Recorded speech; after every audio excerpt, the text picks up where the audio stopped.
Hey guys, welcome back to my channel. My name is Bree if you are new here, and I have already done a video talking about BDS safe makeup, and I got a comment that inspired me on that video to talk about BDS safe skincare.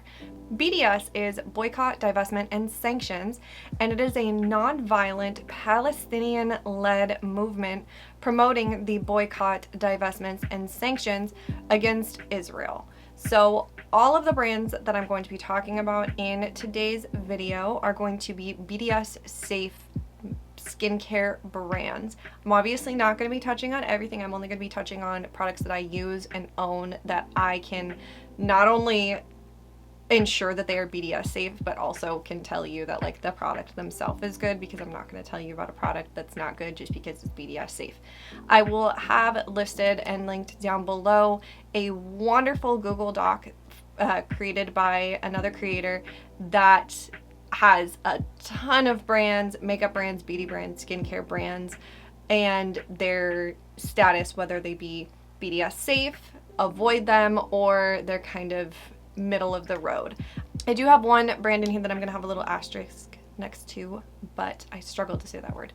But we'll get into that when we get into that. So if you guys want to hang out and hear about some BDS safe skincare, then just keep on watching.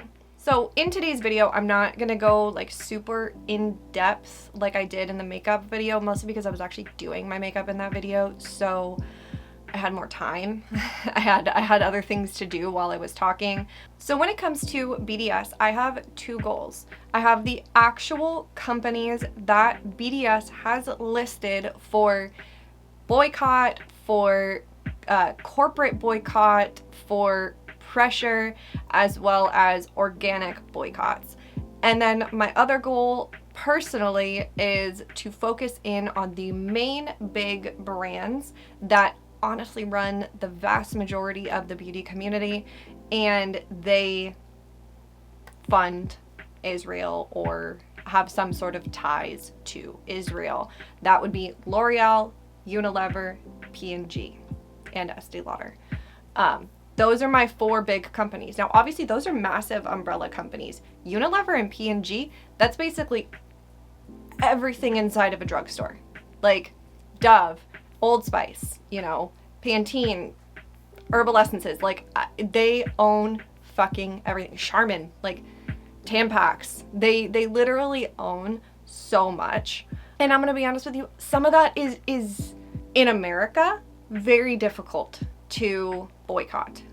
Sometimes only one type of period product works for you. Sometimes only one type of toilet paper is accessible to you.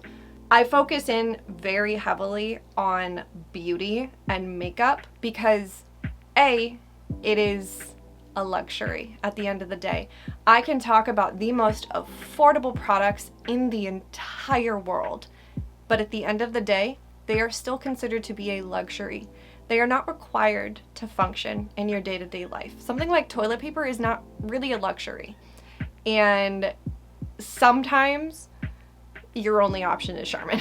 So when it comes to things like household goods, I'm a little bit more like, I will do everything in my power to pick a BDS safe company, but sometimes you just don't really have the choice. Another thing that I tend to be a little bit more lenient on is food.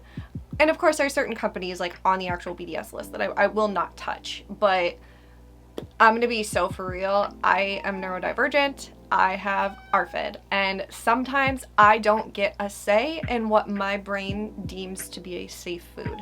And if my choice is between eating a food that is not BDS safe or not eating at all, I'm going to choose to eat the not BDS safe food because I have to be able to continue to advocate for human rights, you know, and like live. I'm never going to tell someone who is neurodivergent or is low income what they can and cannot eat, because food is not a luxury. I'll tell you what you can and can't put on your face, what you can and can't put on your body, but I will never tell someone what they can and cannot eat, because food is the most important thing. That's not to say that I'm out there buying like fucking Sabra hummus. That's disgusting. And that I'm not even saying that from like a ARFID standpoint. I mean, I am, but like, fuck Sabra, period. Obviously, I'm not buying like Israeli fucking olive oils, obviously. But if someone can only eat fucking Kellogg's cereal, or just Kellogg's in general, I mean, they own a lot, or, you know, things like that, then obviously food is more important. With that being said, let's talk about the skincare, shall we? So this is my actual skincare collection. These are products that I use. The irony being that I am currently in the process of completely changing my entire skincare routine, but these are the products that I own, these are the products that I use, these are the products that I trust, and these are the products that are BDS safe. I'm going to start out with my asterisk right out the gate. I do use e.l.f. skincare. e.l.f. does have BlackRock and Vanguard as shareholders. This one to me is going to be at your own discretion. Myself personally, I've done a lot of research on it. Companies don't get to choose who invests in them, unfortunately. They don't get to say, fuck you, BlackRock, don't buy shares in my company. BlackRock just buys what BlackRock wants to fucking buy. In that sense, I tend to defer to the CEOs of the company, to the company's values. And I haven't seen anything to tell me that the actual company's values are not BDS safe. So that's kind of use at your own discretion. Myself personally, I have tried other things. I've tried to find other things. That's not to say that I may not replace it in the future, but as it stands, I do use these products because they work for me. They fit my needs. They fit my budget, and I have to accept the fact that unfortunately e.l.f. doesn't get a say in the fact that BlackRock and Vanguard own shares in their company, and that is what it is. With that being said, for my cleansers, I have my backups because the ones that are in my shower are disgusting. I do use the e.l.f. Holy Hydration Makeup Melting Cleansing Balm. This is a phenomenal cleansing balm. It is so good. It's better than Clinique, and Clinique is not BDS safe. This is hands down probably one of the best cleansing balms I have ever used. It does a great job at getting my makeup off. Doesn't strip my skin. Just does a great job. I also use the e.l.f. Pure Skin Cleanser. Now, I do really, really like this. It doesn't strip my skin. It does a really good job at getting the rest of the cleansing balm off of my skin, as well as any like leftover makeup. Does a great job at that. I'm not so tied to this that I wouldn't try something different in the future. I just have it, and honestly it was on clearance at Target, so I picked up multiples because I do enjoy it and it does work really well for me, but I'm not like so infatuated with it that I wouldn't try something else in the future. But with that being said, this is what I use. And this, by the way, is a great dupe for the CeraVe cleanser and also the La Roche-Posay cleanser, both of which who are not BDS safe. So this is a great alternative. And I'm going to jump over to two kind of weird things really quick. And these are more just like suggestions of something versus like an actual product themselves. I have not yet found a micellar water that, well, I'm going to be honest with you, I had a backup of the Garnier one. Garnier is not BDS safe, but I had a backup of it. That is what I have open right now. So I haven't needed to try something new yet.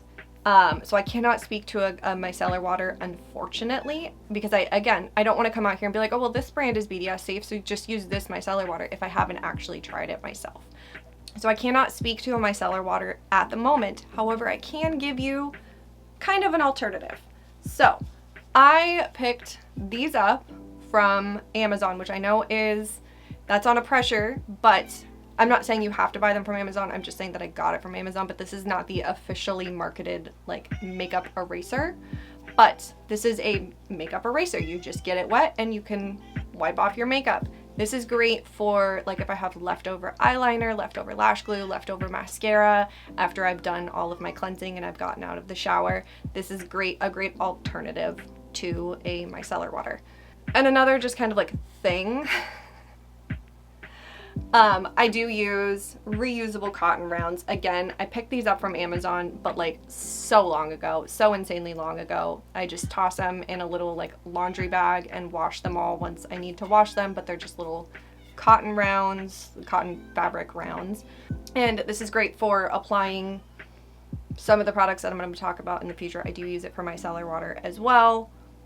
But just two little things that if you can not only be a little bit more sustainable and save your wallet in the long run, but little things like that where you don't have to worry about, you know, is this cotton round company BDS safe? Like, where is this manufactured and all of that? Because you're just using reusable cotton rounds. You only have to research once. My cat is in a mood. My sincerest apologies. Let's chat about actives. So BHA, AHA, retinol, all of that kind of stuff, because I have different options from 2 different companies. I'm just going to show you everything from this one company really quick, because this isn't like a skincare review or like a my skincare collection kind of video that we're talking about the companies here, but I use a lot of actives from Good Molecules. So I use their Gentle Retinol Cream, I have their Glycolic Acid Toner, and I also use their Niacinamide Brightening Toner. These are great. Good Molecules is BDS safe. So Good Molecules doesn't have any known ties to Israel. However, they do sell their product in Israel. I did a lot of research on this when I was researching for my makeup video, and I found that in a lot of cases when it comes to products being sold in Israel, a lot of it is resellers. And unfortunately, that is another thing that is out of a brand's control. If a company goes in and buys a chunk of product wholesale or whatever and then sells it in Israel or wherever, they don't really get a say in where that product is resold necessarily. So in my opinion, again, that is a more safe brand than something like Paula's Choice, which is owned by Unilever, or The Ordinary is another one that is not BDS safe because they are Estee Lauder owned. So I am going to choose a company that doesn't have any known ties, but they maybe sell in Israel, over a company that is owned by a brand that is outright supporting apartheid. You know, you gotta pick and choose your winners here. Unfortunately. The other active that I have is the Peach Slices Acne Exfoliating Toner. So this is a 2% BHA. It is just like the Paula's Choice 2% BHA at, first of all, a fraction of the price, and second of all, is BDS safe. I also learned in researching for this video that Peach Slices and Peach and Lily are the same brand. This is like their little sister, or like their side company or whatever, but they're owned by the same company. And Peach and Lily / Peach Slices is completely BDS safe, so this product is completely BDS safe and a fraction of the price, and is not owned by a shitty company. All right, let's talk moisturizing products. First and foremost, I do use a Good Molecules oil. I don't really need to talk about Good Molecules too much. But that Good Molecules oil is a great dupe for The Ordinary again. And then I use the e.l.f. Sun Touchable Whoa Glow sunscreen. I fucking love this sunscreen. Like, I really, really, really love this sunscreen. It is like the one sunscreen that I've tried that does not make me break out, that works underneath my makeup, doesn't pill up, doesn't have any issues, doesn't have like a crazy white cast or anything like that. It's a great sunscreen, great price. Unsure about Supergoop. Okay, so Supergoop is not BDS safe. They are Blackstone Group owned, and Blackstone Group donated aid to Israel. So this is a great dupe for the Supergoop sunscreen. Again, at a fraction of the price. As a side note, as you can tell by my spicy shoulders, I am currently sunburned. I am shocked let's take into consideration here that the e.l.f. just recently launched a larger size of their cleansing balm. I'm shocked that e.l.f. hasn't started selling a bigger size of this for face and body, because like I would totally put this everywhere, but at the same time this is a very small container and I blow through these pretty quickly just using it on my face every day, so I cannot put it on my body currently, even though I clearly should have. I digress. I also have been using the e.l.f. Holy Hydration Nourishing Night Cream. I would not say that this is a direct dupe for the CeraVe skin renewing cream. I've been trying to find a dupe for that because I love that, but CeraVe is not BDS safe. But this is a great, slightly thinner moisturizer that I have been enjoying. And then last but not least, Pacifica is completely BDS safe. They have no known ties. They're not invested in by a company. They're, you know, they're not owned by a company that's shitty or anything like that. Pacifica is a great brand. I am still, like I said, trying to find a dupe for the CeraVe Skin Renewing Night Cream. This is the vegan ceramide barrier cream. This is definitely not a dupe, and as a little tiny mini review, this is the weirdest product I've ever tried. I'm gonna pick up the tiniest amount, okay? It is so thick, first of all, like so thick. But when I tell you, of course it blends out in that small amount, but when you go to pick up enough to cover your face, it is so hard to blend in and strangely matte. Like strangely matte. You can actually see it is matte on my hand. So I've been enjoying it, but I have to like, the way I've been using it is I'll put it on and I'll let it kind of sink in for a minute, and then I end up going over top of it with the e.l.f. one, because I'm like, this is just, it's so weird that it's matte that it almost makes me feel like my skin is drier than it is. It has great ingredients and I'm sure it's great for my skin, but just like, I don't know, the texture of it's not really my favorite. So I'm definitely going to try a different Pacifica moisturizer in the future once I use that one, which is probably going to take me 80 years because it's so, you need so little to put on because it's so difficult to blend in. I digress. That is going to wrap up my BDS safe skin. Again, there's other brands out there that are definitely BDS safe, but I didn't want to come on here and tell you about different brands that are BDS safe that like I haven't tried their products. I can speak to Pacifica's quality without 100% loving this product because I have used plenty of other Pacifica skincare brands and skincare products in the past. So I know the Pacifica is a good brand. It's just that product in particular is like a little bit weird. We'll ignore that. Anyways, there's other brands out there. Like I said, I will have that Google Doc linked down below for you guys in case you want to do a little bit more research. There's also the No Thanks app, which is a great resource. There's another one too. There's a website. If I happen to remember it, I'll put it up on the screen. But there is another website. It starts with a D. Also, another source is literally just is blank BDS safe. Reddit's a great resource as well. There are subreddits that are BDS safe that are safe places to go through. I don't recommend like a lot of Reddit's subreddits, but that's a whole different argument for a whole different day.